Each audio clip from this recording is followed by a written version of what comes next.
کبھی کبھی انسان ایک ایسی دعا کے ساتھ لمبا انتظار کرتا ہے جس کا جواب اسے نظر نہیں آتا۔ دل کہتا ہے آخر کب، لیکن قرآن ہمیں سکھاتا ہے کہ اللہ کے فیصلے میں دیر ہو سکتی ہے، اندھیر نہیں۔ سورۃ بقرہ میں اللہ تعالیٰ فرماتا ہے، پھر آدم نے اپنے رب سے چند کلمات سیکھ لیے تو اللہ نے ان کی توبہ قبول فرما لی۔ بے شک وہ بہت توبہ قبول کرنے والا ہے، نہایت رحم کرنے والا ہے۔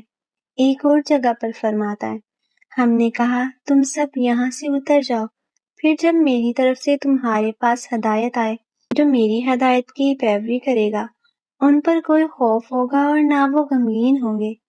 اللہ تعالیٰ پھر فرماتے ہیں، اور جنہوں نے کفر کیا اور ہماری آیات کو جھٹلا دیا وہ جہنم والے ہیں، اس میں ہمیشہ رہیں گے۔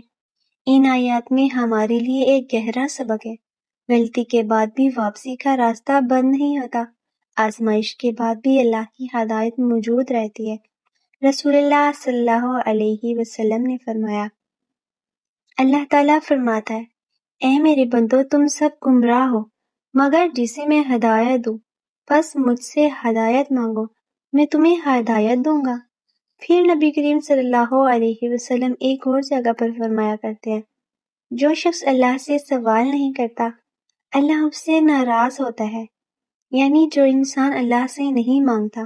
حضرت یعقوب نے حضرت یوسف کی جدائی میں برسوں غم برداشت کیا مگر اللہ کی رحمت سے مایوس نہیں ہوئے۔ آخر کار وہ وقت آیا جب جدائی ملاقات میں بدل گئی۔ یاد رکھیے، جو دروازہ آج بند نظر آ رہا ہے ضروری نہیں وہ ہمیشہ بند رہے۔ جو دعا آج بے جواب محسوس ہو رہی ہے ضروری نہیں وہ ضائع ہو گئی۔ کبھی اللہ جواب دیتا ہے، کبھی بہتر وقت کا انتظار کرواتا ہے، اور کبھی کسی بڑی مصیبت کو تمہاری دعا کے بدلے دور کر دیتا ہے۔ تمہارا انتظار شاید تمہیں توڑنے کے لیے نہیں، تمہیں اللہ کی اور قریب کرنے کے لیے ہو۔ بس دعا، صبر اور یقین کا دامن نہ چھوڑو، اللہ کی رحمت سے مایوس نہ ہو۔